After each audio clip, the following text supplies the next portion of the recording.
meeting. Yeah, so that I'm people those reach.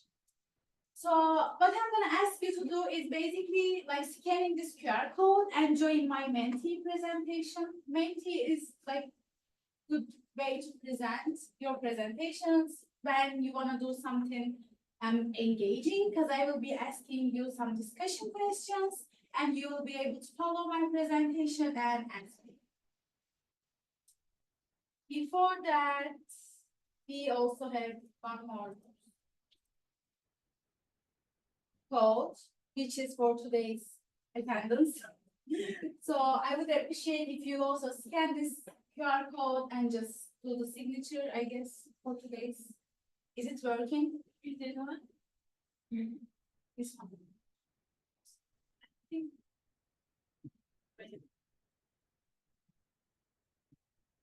Oh, this is another one. This is for workshop attendance.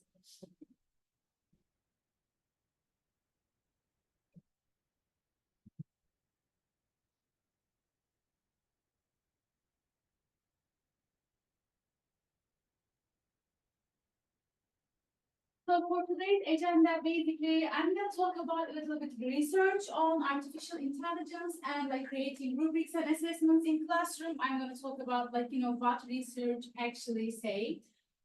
Before that, I'm going to ask you to answer some questions about AI related to your classroom and using AI to create rubrics. I'm going to ask your thoughts and we will do like a little discussion. Then I will start talking about research and give some tips, show you actually how I do it when I use AI to create some rubrics. Then finally, I'm going to ask you to do it for your classroom. This is going to be today's agenda. So let's start with some questions. Have you ever used AI tools like ChatGPT for assessment design? What was your experience? So if you use the first QR code, now you should be able to follow my presentation. Please answer and let's discuss. I have used AI tools.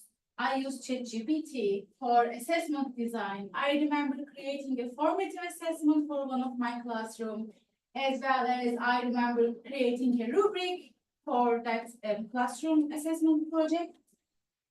I also use AI sometimes related to my research, and it helps me a lot. It saves time. I will show you guys how I do it too. No, not yet. Great. Today you will do your first one. I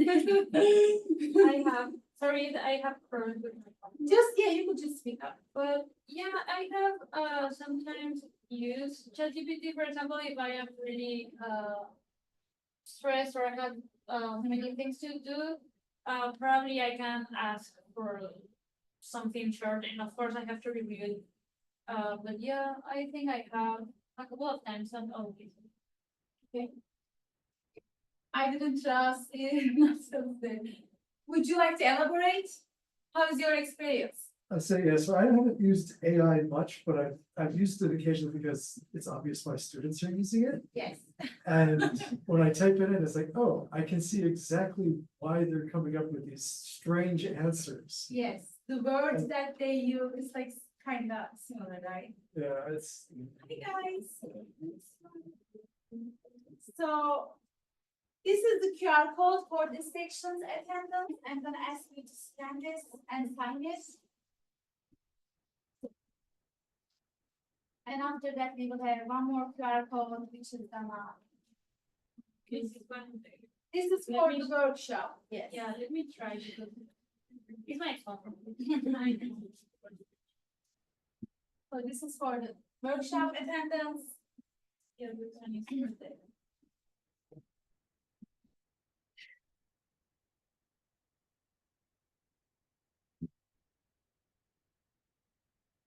Are you all set? Okay, I'm gonna be. We have time. Thank you. Also, one thing interesting, which I found it super interesting, and I tried like a couple times. So some people believes that when you ask ChatGPT, like copy and paste a paragraph and ask, hey, ChatGPT, did you write that? It says yes, but I wrote that paragraph and I actually tried by myself. I wrote a paragraph, I said, hey, ChatGPT, did you write this? It said yes. So I understand the part like it's not 100%, reliable sometimes because it literally said yes to my face, even though I wrote that paragraph. That's why it's kind of hard to like detect if your students are actually using AI or not. But if you have experience enough, I would say with ChatGPT, definitely you'll see some similar patterns and words that it like uses. And this QR code is for the presentation. If you do that, you can put your answers online. If you don't, it's okay. We can just talk, verbally. So we were just talking about this question. Have you ever used AI tools for assessment design, and what was your experience? Do you guys have an answer? Can you go back to the first? Sure. The first one? You can join the presentation. No, the first one. Okay, the attendance. Thank you. Well,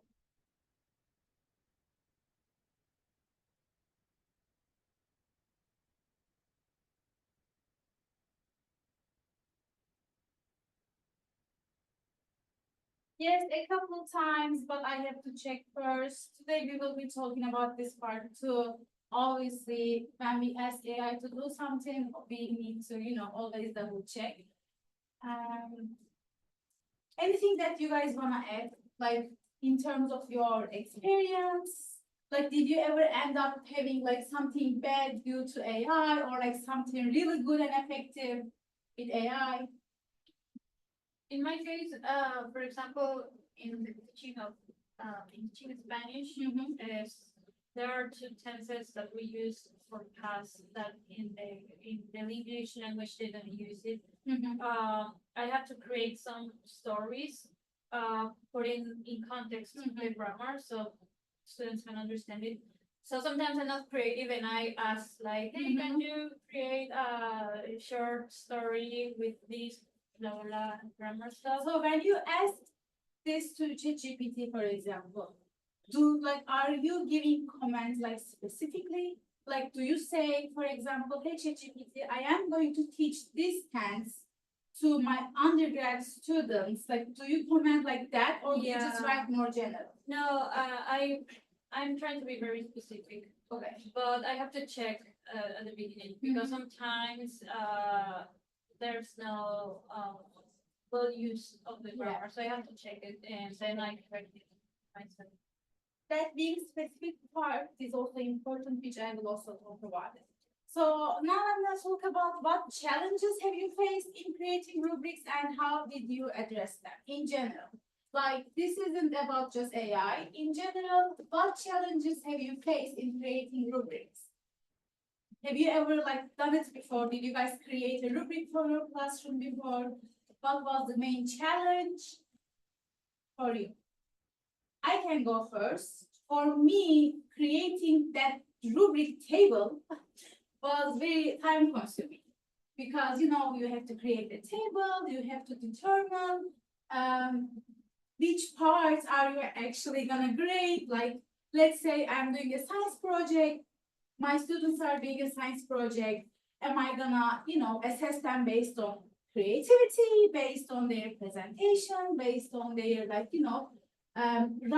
So there are different types of rubrics that we see, but when it comes to create a rubric just for specifically your classroom, what challenges have you faced? Aligning with department learning goals solved by spending too much time. I 100% agree with that. Because if we are creating a rubric, we have to make sure that it aligns with department learning goals, and it needs to align our objectives. Let's say we are doing an activity and we are just doing it, doing that rubric for the project, let's say science project, right? And we have to make sure that it aligns, our rubric aligns with our, goals and objectives. How to create a rubric for written work where the answer is somewhat subjective? Yes. For example, I teach science, so it might be more like objective, honestly, but definitely it must be hard to create a rubric when written word where the answer is somewhat subjective. That's correct. So what features would you want in an AI tool designed specifically for rubric creation? What are what are some features or properties would you want in an AI tool designed specifically for rubric creation?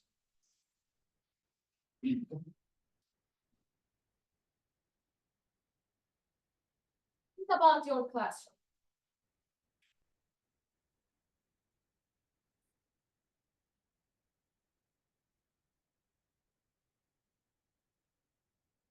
I would like a future to make sure that it is aligning with my objectives, for example. What do you guys think?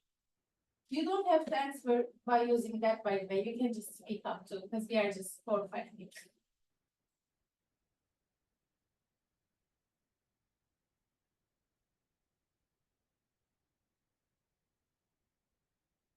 Take the syllabus and line up with the goals and current assignment, make suggestion for changes. So it is like, we always talk about importance of feedback, but sometimes it's just hard to find someone to give us feedback, right? Let's say that I create a rubric, I need a feedback. There's no one, no one has time to give me a feedback. So maybe an AI feature that basically, gives feedback, constructive feedback would be great too. Anything else that you guys wanna add? Okay. What could be an advantage of using AI to generate assessment tools and rubrics? You can just put a keyword here. Just one advantage that you could think of. For me, I would say time. Because creating rubric definitely takes time. What else? Have you talked about creativity? Sometimes maybe like the concepts, with everything, real life situations, we sometimes, our brain is just like burned. So sometimes it's hard to create even like scenarios. And what obviously AI does is just getting some pieces together from the internet, right? Obviously, I would prefer me being creative, but that can be also a way, to help. I think you can also review some information that you haven't heard before, Right. or things like that. For example, as I am in the United States, social, many things that I social content that I haven't seen before coming here, I think you can learn a lot because it just specify like, hey, I'm teaching this class, blah blah blah, Mhm. for these students that they are from the United States, so Mhm. it can suggest you stuff from the United States context that you don't know it's a foreigner. So Adding to that, actually, I think that's a great point because I was gonna say, when I took a class related to diversity and equation, my professor asked me to create a rubric, and that rubric must include some elements related to diversity and equation, for example. But that was something that I have never done before, and I kind of made a research. Then during my research, I also talked with ChatGPT too, like what could be some elements that I can integrate, like some diversity and equation, like elements that I could integrate. And I learned from it, right? So like if you don't know about United States standards, yes, this is also a way to learn. Obviously, I'm gonna keep saying that as a also researcher, for sure we have to do our research and not just rely on AI because it can give you some wrong references too. If you ever ask AI to, let's say you have a claim and you ask ChatGPT to give you a reference, that reference may not exist. Yes, right? Like we mainly try that probably. So always, always, always throughout this workshop, I will be keep saying that, definitely double check. And I think our first resource should be our research resources. But again, use AI as a tool, I would say, right? So my last question before I actually start, what could be a limitation of using AI? Again, we kind of talk about it, right? If we just rely on AI, probably we are gonna end up having like some problems. And I would say, being specific when you command to AI, being specific is super important. And it can sometimes give you like wrong information, or when we do our research, let's say I am gonna create a tool for my classroom, right? I would like that rubric or project assessment, whatever it is, to be recent, based on the literature, recent literature. I don't want to use, 20-year-old type of like framework in my classroom, right? I want to follow up the literature. That's why, again, when you ask AI, it sometimes gives you like a reference or like a project example that has been used like 20 years ago or something like that, right? So it doesn't always give you a recent research examples. So these are the things that I want you guys to think before I actually start talking about like using AI, right? Again, my name is Gizem, and I think the main part of today is gonna be, you will be able to create your own research rubric by using AI.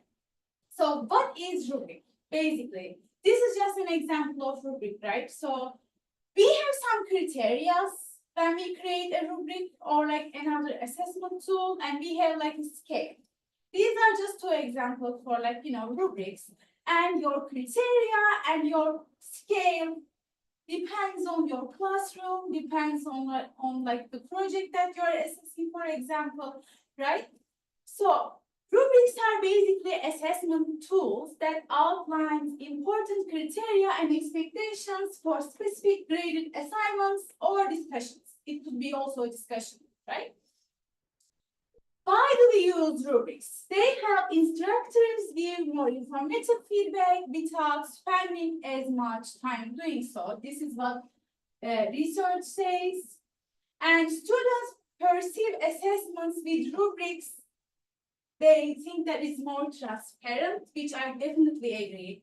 Whenever I have a rubric as a student, I feel more confident. I feel like that course is more transparent. So in 21st century, I feel like as a teacher or like instructor, professor, you must have your rubrics prepared for your classroom. And this is a recent research, which I really care. Making good rubrics with specific and detailed criteria for each rating can be difficult as well as time consuming. This is what recent research says. ChatGPT can transform existing assignments and discussion prompts into detailed and specific rubrics. And ChatGPT is great at reconstructing information. Okay, this is what our current literature says. However, even though we know that, sometimes we just don't know how to actually command like the AI. First of all, before I start this part, I would like to say using AI contributes to climate change. This is a fact. So I'm not gonna sit here and say, oh, use AI a lot. Definitely not, because it does contribute to climate change also. So what I think is important is basically when we use AI in general, I wanna make commands super specific and clear, and I wanna just try to use it like, less and get a response back in a like clear way, right? So here I'm gonna share you guys an example. This is my account. That's why I also, as you guys see, this is my account.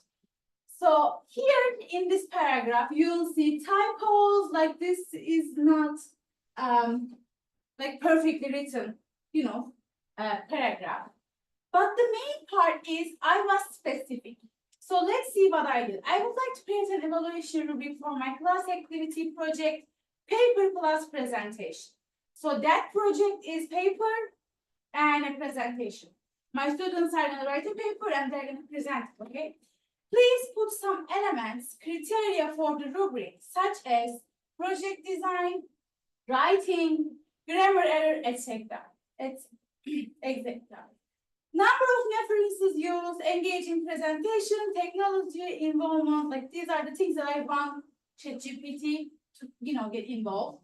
And again, this is the reason that I'm showing to you, like there are many typos that I'm making here, like that's why I'm just showing it. It doesn't matter that much. Obviously, it's AI. It understands what you actually say. But here, like being specific was my point. And the project will be total out of 100. This information is also important. Please add more criteria. Again, I'm saying please add more criteria. How is it gonna do that? By searching, obviously, internet, right? And decide each point. So I gave the permission of deciding each point, again, based on the, internet and the other rubrics. Give me a rubric as a table, please, right? Let's look at the response. So this is the first part of the rubric that it gave. Project design, content depth, writing quality, grammar clarity, for example. So this I actually wrote that, and writing part I wrote that too. But content depth, I didn't write this part. And I said just add more criteria, and ChatGPT decided to add that, for example. Excellent provision, developing needs improvement. So these are the things that actually ChatGPT decided, right? And again, the descriptions. So writing a description, again, can be time consuming because you have to make sure, as an instructor, you don't do typos, it should be perfect, right? Project is well structured, creative, and healthy developed. For content is through well researched and demonstrates deep understanding. This is the first part, and the points again, I did not say that. ChatGPT gave me this points. This is the continuous of the table.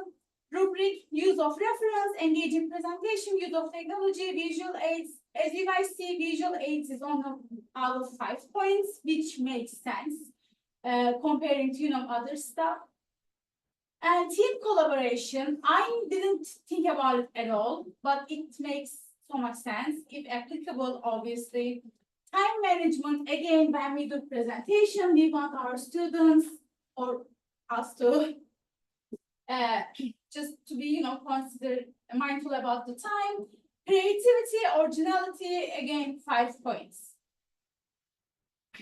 So I can also change these points, obviously, but it gave me a perfect structure and I saved my time to be more creative. What does it mean? Now I can actually just copy and paste it to an Excel or Word document, and I can do whatever change I want. So imagine yourself creating this rubric starting from zero. It would take a day, probably, just one day. But here what I do, it takes 10 minutes, and let's say we are gonna continue working on it, maybe an hour, right? And again, I would definitely say, change these descriptions, make more specific to your classroom. So I asked one more thing, and again, when I command, I just try to be specific because I don't want to keep commanding ChatGPT. I don't want to overuse AI because of the reasons that I already mentioned. Can you modify this rubric to use, do you guys see the cycles? To use for a science project evaluation? For example, I think it's important that if their science project ended up working well, let's say they are building a robot, I'm just giving example too because I want ChatGPT to understand it. How about the collaboration for the participants? What is the originality of this research that this project? Create shorter rubric, please, because the first one was very long. Now it gives me kind of specific rubric. Project success. Now it added this. Scientific thinking. This is a great criteria that we should use in our rubrics, right? Especially in my case, if they are doing a science project. So actually, I think ChatGPT did a great job for this part. And this is the rest of it. So since I said short, it is definitely shorter. Again, the important stuff are still there. I can just copy this and paste it and make some edits. And making a table in Word document takes time, and today we are gonna see this together. So what is the summary here that I show you? Ensure the AI generated rubric aligns with your course objectives and assessment goals always, which actually means that you have to double check and you have to make some, edits in the rubric that AI actually created. Doesn't have to be rubric, it can be also like a project evaluation, something like that too. Check that criteria measure that intended skills and knowledge. It may introduce unintentional biases, review for equal language and expectations. Again, this is also important. So when we work with AI, it may create some unintentional bias too. This is also, I think, important to note. Always double check the math. For example, total points. Yes, I said out of 100, but I would definitely double check, add the numbers that it gives me to make sure it's 100 again. Avoid over reliance on AI as always, because we are not using AI to be lazy or to be less creative. We are just using it as a tool. Or I believe this is how we should be using it. Be specific when you comment for limiting to usage. Again, don't overuse it. Just be specific and clear in your comment, and always make some changes to also avoid plagiarism too, because the way that AI works, basically it gets stuff from the internet. That's why make sure to do changes. One more thing before the activity, how to use AI in your research. So we are teaching assistants, some of you are maybe research assistants. You can use AI in your research, again, for your time. This is something that I did 2 days ago. This is one of the analyses related to my dissertation, my scale, right? So I use SPSS. I know that people use different, softwares to do data analysis. SPSS are just all of it. So even though you guys say, give me APA style table to that SPSS program, its SPSS style is not actually APA style that I want for publications to require in the journals. So this isn't the table that I want. And what I used to do is actually creating that table, and it has ridiculous actually standards. Can you turn this into a table? I say, and it goes, here is the table based on the provided image. And I check everything is correct. Item 1 belongs to first component, 0.9. I always, of course, double check.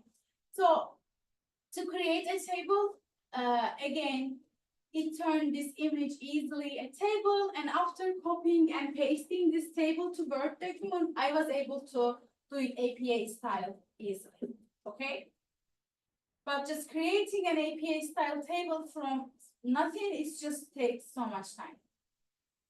So now I'm gonna ask you to work individually since we have just 4 people. I'm gonna ask you to determine one topic related to your classroom. They just determine one topic that relates to your classroom or maybe your research, and create a project description and design an appropriate rubric by using AI. So here again, if you are using a Word document, for example, I want you guys to write specifically, project description. What is the project that I am preparing a rubric for, right? Maybe try to include some objectives, some learning objectives for that project too. Then design a rubric. I'm gonna ask you to limit yourself with only 5 commands. When you use ChatGPT, you have only 5 chance, okay? Because overuse of AI could damage your creativity and critical thinking skills, obviously. And we use AI to save our time or give us more information, not to kill our skills, okay? So what I'm gonna ask you to do is basically do this activity. I would say maybe 15 minutes. It should take maybe 20, not more than that. But after that I'm gonna ask you to save your Word document and send it to my email address, okay? If you choose something related to your classroom, you can actually use it in the future. That's why I asked you to do, just create rubric by using AI.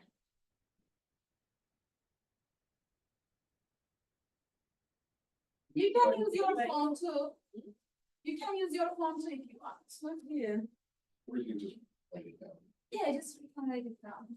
You can just especially. Okay, write it in one and I will send it to. What is that? I write it and then I'll send it to.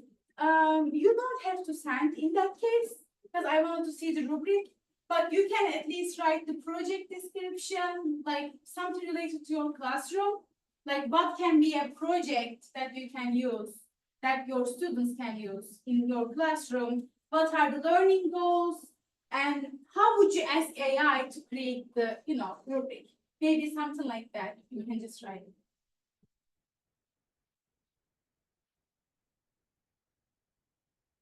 I'm gonna give my example.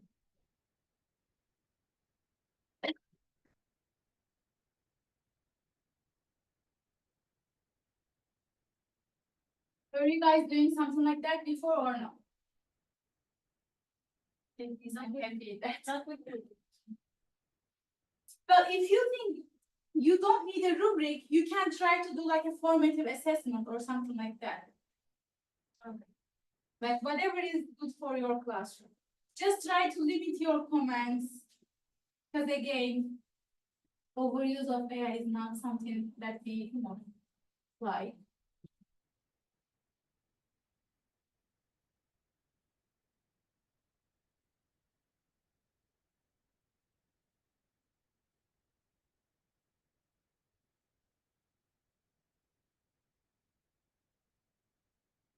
And also what I'm gonna ask you to do is please try to copy and paste the rubric that it gives you in the Word document. That's why I'm asking you to send me the Word doc.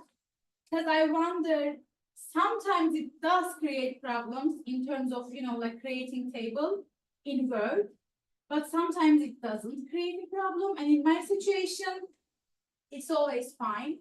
So I wonder if you are gonna have any problem with that. So after it gives you the rubric, just copy and paste to Word document and try to make some edits. And just finalize according to you and your classroom.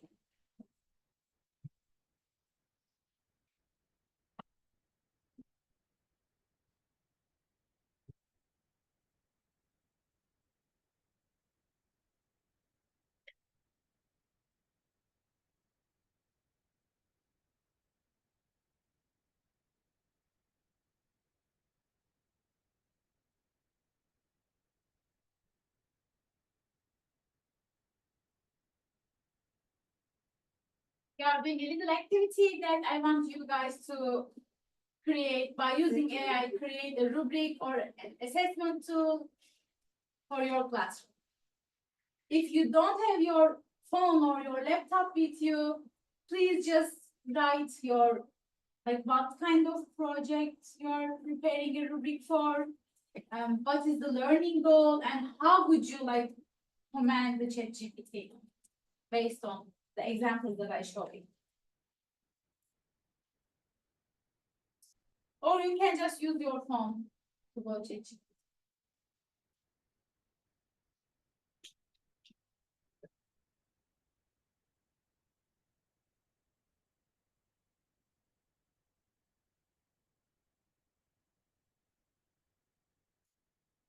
There is many research right now related to AI and creating rubrics. I definitely would recommend you to, check Google Scholar if you want to have more information. But mainly the research shows that it can actually create effective rubrics when you command, like, specifically, and of course make edits after.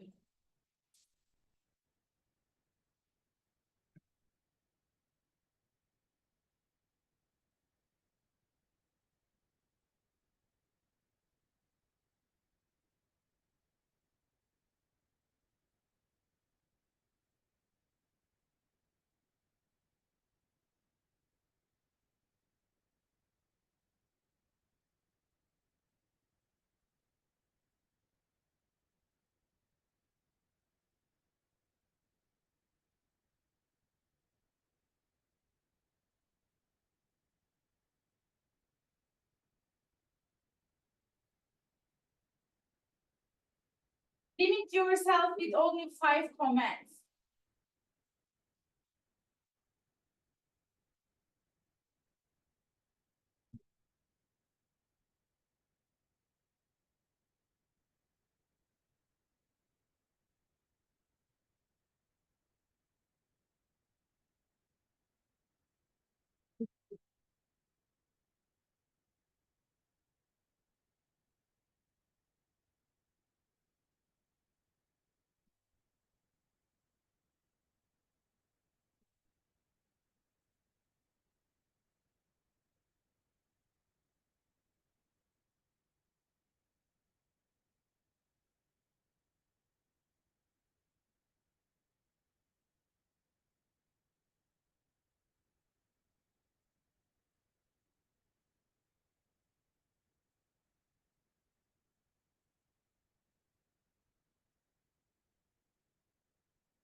Anything that you guys wanna ask related to my experience with AI, maybe?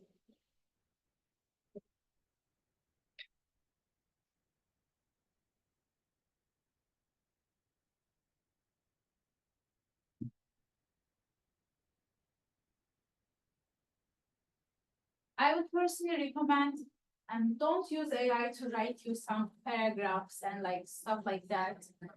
Maybe if you have a paragraph that you already, wrote, maybe your style is, for example, I'm just using APA because it's like well-known style when it comes to research and publishing.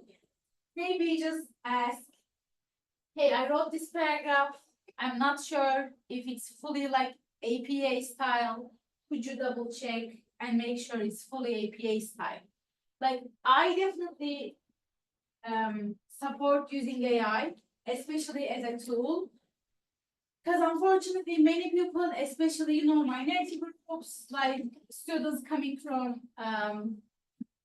low income, they do not have an access to for like teaching mentors, for example, or like someone to study with just like paying someone to check their stuff. And I think AI just helps in this manner a lot. But again, research also shows that it might be dangerous related to your improved skills. You could just become lazy and ask AI to do everything, which we would not definitely, ask that. Again, I always say use AI not to kill your skills and creativity, but to, to gain you more time as a tool.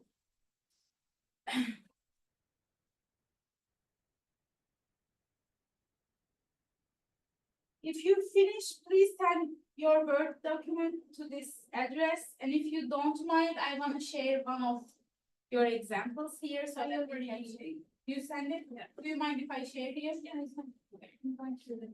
Okay.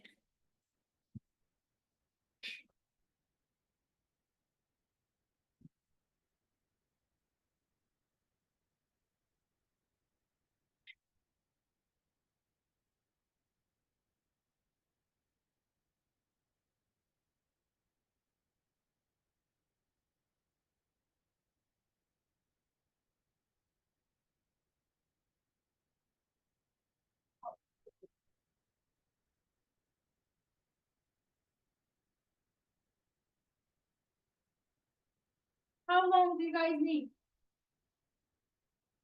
So I can send it to you if I can't see your email. What is that? I can't send it to you if I can't see your email. Oh, okay.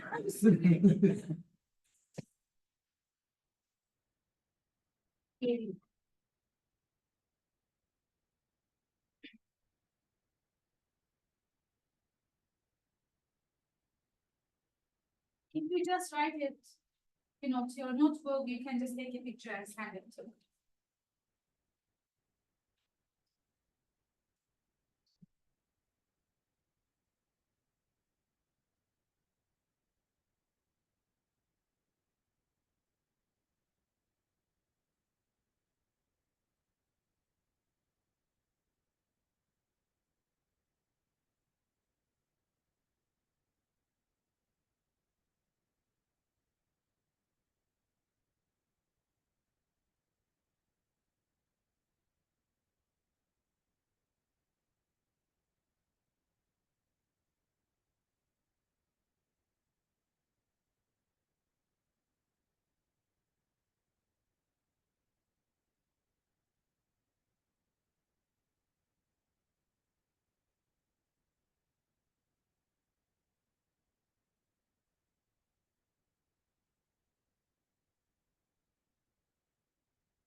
Guys are done, I'm just gonna show.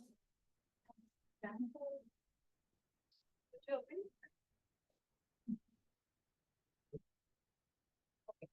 This is your example, right?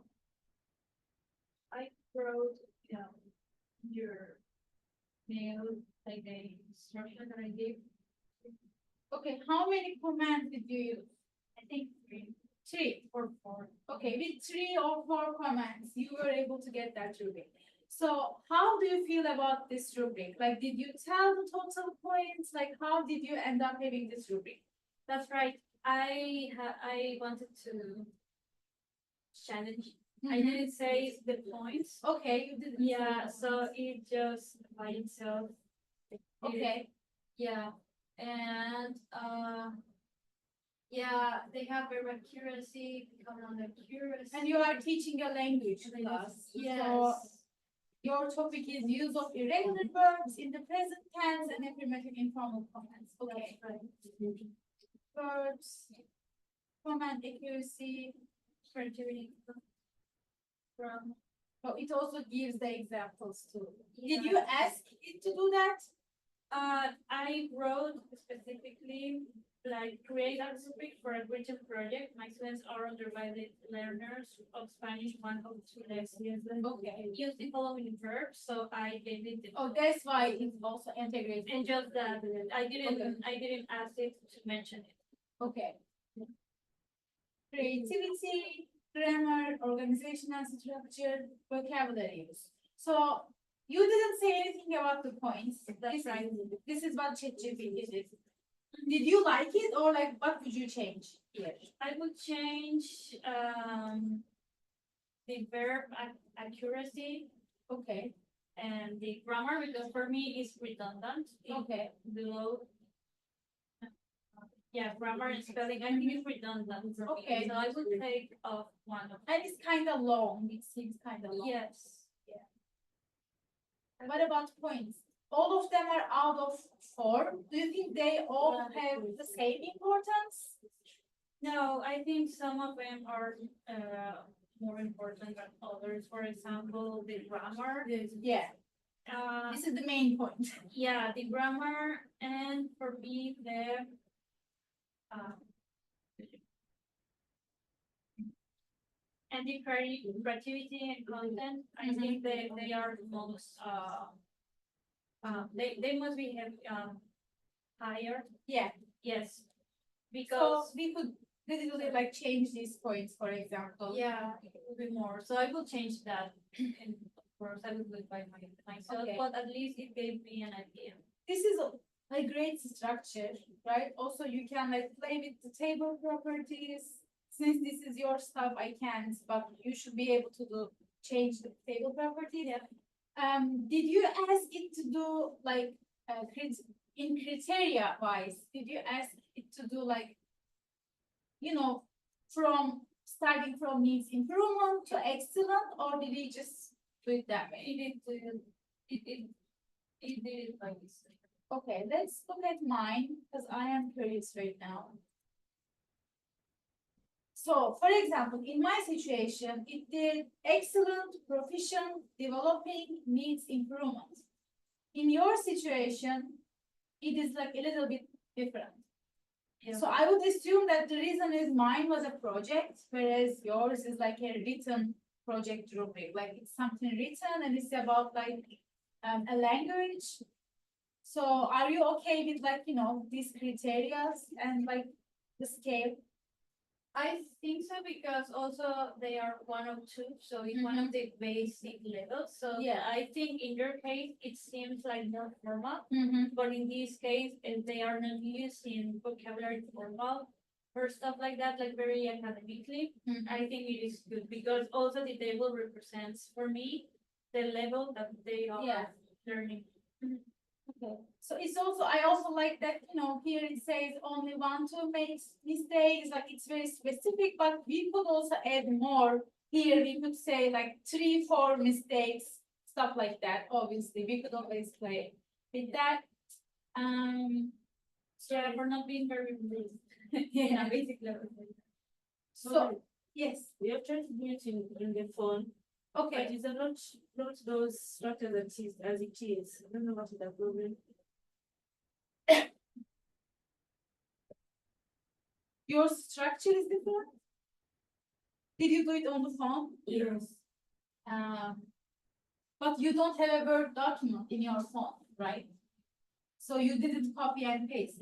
That's why. If you copy and paste in Google Doc, it should be seen like that. Okay, so Okay? Yeah, you have to do like when you comment ChatGPT, let's go back.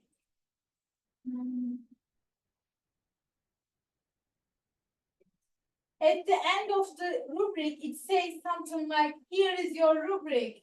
If you need any changes, just let me know. It says something like that. And there's like a button that you can click copy. Then you should be able to paste it. I already put it in edit mode if you want to use it. You edit mode and you refresh. Oh, Just in case. Yeah, I thought you wanted to show something. no, I think we are all good. I was just gonna, make changes here, for example. Several mistakes. It says several, so if you want to specify, you could specify. Yeah. Any questions, concerns that you guys experience, that you guys want to ask? Because I am using AI I wouldn't say a lot, but to create stuff like that, rubrics, assessments. Also, in my research, I showed you how I use it basically. Like, this is my data results, this is the output, and I need to use it as a table, and I just ask ChatGPT to turn it to a table, then I copy and paste, and I have something like that, which is obviously more easier for me to work on. I have never imagined that like having an image and ask it for converting to a table. Oh, it saves my life. So the way that I mostly use is like convert it to table. Also, if you are doing like a research, let's say you are doing a qualitative focused research and you have like 50 student responses, right? So what I do is obviously I'm reading everything and I'm trying to create some patterns between my students' responses, right? One of my recent experiences, I can just talk about it before I finish. So I had like 60 student responses, and I did like an activity, and it was a qualitative study. So I asked questions related to activity, right? So based on students' answers, the first thing I was trying to do was creating like some themes and patterns based on students' answers. So I did that. I came up with 5 different patterns. And in that research, I was doing it with one of my colleagues. She also came up with 5 patterns. Of course, we had some, similarities and differences. Then I asked ChatGPT to come up with some patterns. I didn't limit the number of patterns. ChatGPT came up with 8 patterns, right? Then we literally sit and compare my patterns, my teams, my colleague, like her teams and ChatGPT's teams, and we ended up having like 4 main themes and patterns. Just an example. This is how I mostly use. Again, like just to save more time, just to make sure that everything is like good and saving my time. Again, just creating even that table would be like hard. Trust me, it's not fun. So for example, for descriptions, it's obvious what you are gonna write. Like you always use the same stuff in rubrics, right? Like several mistakes. If it's satisfactory, it's just several mistakes, but meaning remains clear. Like these are the things that you don't actually use your creativity. These are like standard rubric stuff. That's why, like, you can just use it that way and make some additions after using it that way.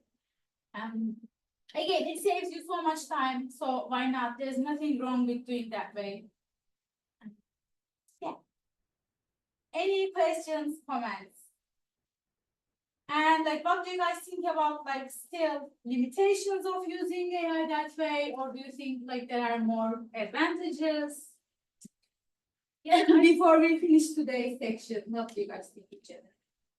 it reminds me last semester I had to write a literature review of a topic that I was not familiar with. So I asked for some references and I was like, okay, let's see if I can find them. So actually I could just, Okay, it was like 14 references okay, and I just couldn't find two. okay, Because- that's so bad. Yeah, because they weren't not well, like it didn't say it didn't write it well. So I was like, okay. So is I could find them later, but it was actually like good suggestions, at least for the names of who would be a good reference. So then I got just in charge of looking for some stuff, but at least it could suggest you names for references. Yeah. So I was like, okay, it's fine because otherwise probably I would spend so much more time trying to find the main researchers who have written something about that stuff. But it's limited. Yeah. It is for sure limited, and it comes to research and especially references, like it mostly gives you reference from like, 2010 and Yeah. stuff like that. But I think again, using it in that way, creating assessments, creating rubrics is definitely, it's effective, like it turns out great. I don't see any like main problem, and like research also says that ChatGPT creates like good assessment tools and rubrics. When it comes to again projects, I have done it before. I created like a project outline before. It worked very well too. So it again always depends how do you use AI. Please prefer using AI as a tool. And yeah, these are just an example that how I use it. And the good part is actually like you are able to copy and paste it and it gives you the table. So that's good. And yeah, I think this is all. Please. Now creating a table, rubric, that certainly time saving and somewhat, it's straightforward. I mean, we sort of know what we're looking at. Either in your experience or just having better knowledge of what some of these platforms can do. When we talk about assessment materials, I mean, have you ever used ChatGPT to help you create questions for exams Yes. or homework projects or things like that? Yes, And how I have effective is used- it? I have used to create questions for the class that I am teaching right now. So basically, the way that I use is kind of similar. So when I ask it to create the question, I think it was like a physics questions, right? So I said, first I put an example from like 2 years ago because I don't want to change my questions too much because it's the same lesson, right? But I am not going to ask the same question from like previous year. It should be different. So I put the question as an example and I said, this is an example for Newton's first law. And this is like the question that we asked last semester or like last year, whatever. So this is the example. And I go, like talking to you, for example, I say, I want to change this question, but the main point that they should know is, like, for example, what inertia is. Like, oh, heavy objects have more inertia. The main point is that. So could you modify my scenario, like kind of you did, like, because it was like a scenario question. Oh, Gizem has 10 kilogram heavy object and Pamela has like, something like that. Worked perfectly well. But again, I think the key point here is obviously I double checked everything, the numbers and everything. And the second point is I always provide an example. I think providing example just helps a lot, and might be the reason that it turned out very good. Um, Have you ever had to feed ChatGPT materials in order to help you create? I mean, Newton's first law is out there, you know, in the internet, but if you have if you're teaching something a little bit more esoteric, yes, have you ever had to like give it a resource, like yes. review this and then use that knowledge to help me create X question? I literally, so I did that not for my class, for my research. I literally, again, like checking with you guys, I was like, this is what I'm trying to do. And these are the methods that I can do. But which methodology works for this research question best? Because I want to continue, I have to choose my perfect design, right?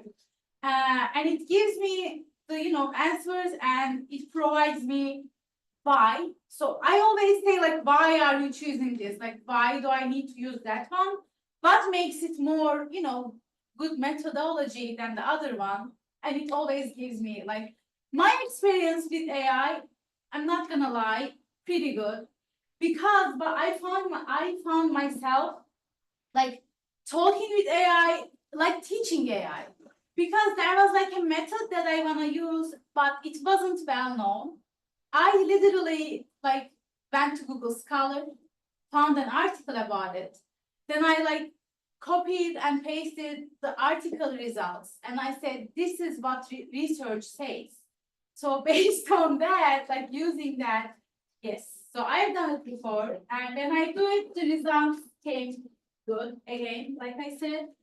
But there might be problems feeding AI. There are problems related to feeding AI for sure, but this is like, I would say, whole another topic. That's why I keep saying, like, I would say we should just be mindful, I guess, when we use AI. I try to use it when I actually need to use it. My first resource is never AI. It's always like, library or Google Scholar, like the things that I can actually, like my real references. But like sometimes talking with AI, like talking, for example, my advisor is super busy. He can't just keep giving me feedback all the time. I'm not the only student, like, he has, and I sometimes need like a quick feedback from someone. And I don't have many colleagues around most of the time. So I talk with AI sometimes to get that feedback. Again, I am not talking like, I'm not making many comments, and I'm not giving many comments, and I'm just trying to make it like keep it simple and short. Because again, feeding AI is another issue. And I am aware of that, and especially as someone who wrote her master's thesis related to global climate change, I don't want to contribute that much. And research says that using AI actually also creates, make contribution to the climate change, which is not okay. So yeah, this is how I use it. But definitely when it comes to creating questions, I have done it before. If you provide example, if you teach the topic first, then yes, it kind of gives you good scenarios, I would say. What else? Questions, direct questions. I think, thinking my own experience, I use it in the same way, so mostly, but for example, yeah, I had to do an assignment and I didn't know how to do it. And as English is not my first language, I thought that probably I was not understanding. So I was like, okay, I need instruction, but and my colleagues that are Latin Americans, they were on the same page as me. They didn't know how to to do it. So I use ChatGPT like, hey, I have to do this assignment, blah blah blah. I am in a master, blah blah, in the United States. I don't know how to do it. So it gave me like the idea of how I can do it. So Yeah. of course, I asked it to explain it in Spanish Mhm, for me to understand better. mhm. So it actually worked because when I understood the idea, I was like, okay, probably I can go now with this professor, which she just speaks English. So when I understood, I went with her and I was like, I think I'm getting it. I have to do this, that. And she was like, yeah, that's right. And I was like, oh, okay. So for me, it was useful. Yeah. Because I could understand an assignment. I didn't ask for ChatGPT, of course, to do it for me, Yeah. but it was a tool for me to understand better. Mhm. So I think that's fine because sometimes you don't have someone to help you. Yeah, or maybe you're a low income student, you don't have money for like, the tutors to help you, explain you. I was just gonna say, before like, we are done, what do you guys think about university policies, like AI policies in syllabus? Because I feel like every department has like its own unique syllabus and AI policies, like how is yours? For, for ours, like in my syllabus, it says like strongly restricted.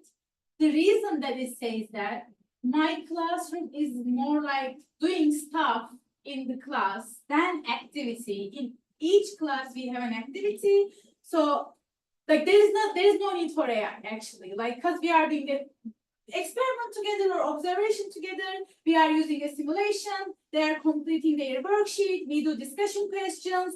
Like it doesn't make sense to use AI because that discussion questions you have to be answering based on what we did in classroom. So it makes sense for my class to like a usage of AI is like restricted, but I wonder like how is your department? Do you guys know the AI policy related to your, how is it? First, what is your department? Okay. Less than 50. Less than? Okay. How is your experience? I've never experienced a when you come up, so I've never used AI yet. Okay. Actually, I just got it from others who have been there. They have Okay. told me that you should. For example, when you are writing research, you should not exceed 50%. Mhm. Just to be less.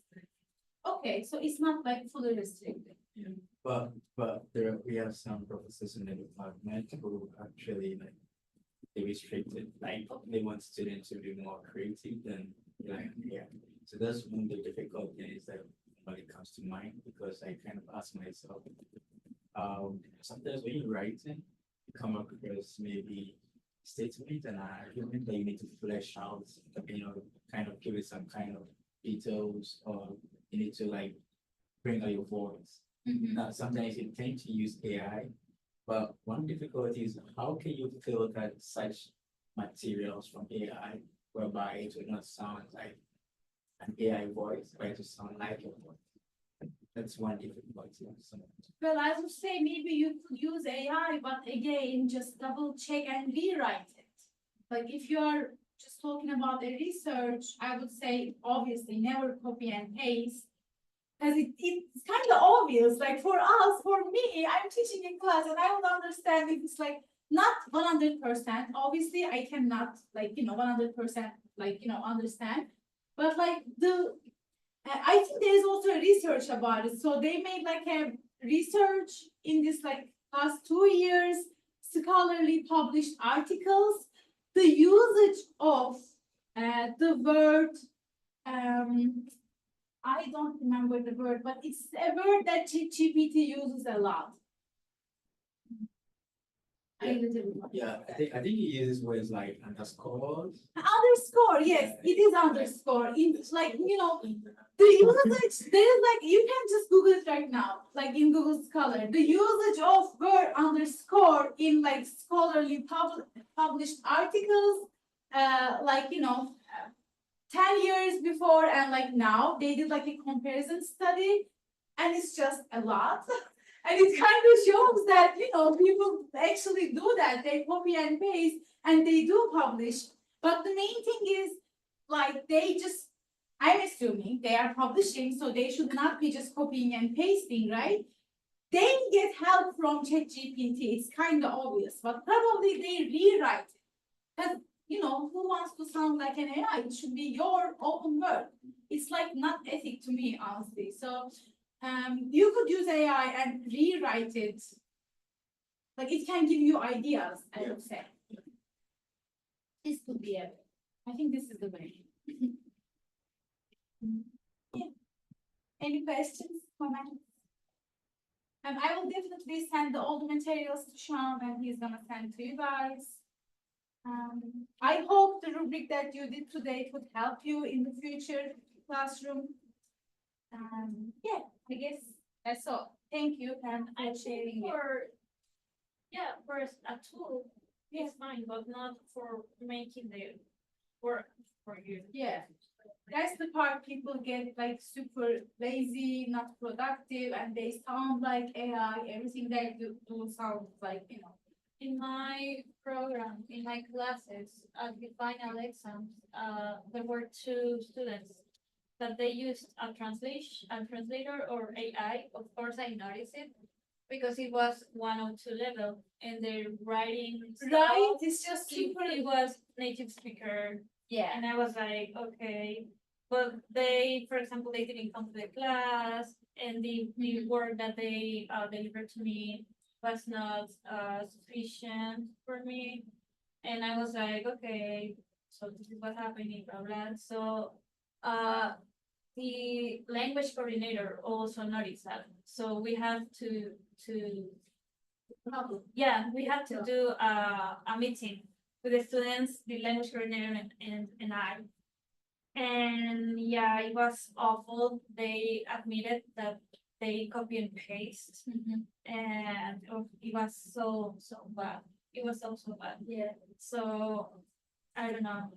Yeah, that's why we should just like, I don't know, how do they do that? Like, how do students not know? How can you not know it? Like, you know, obviously they shouldn't be doing that. We shouldn't be doing that.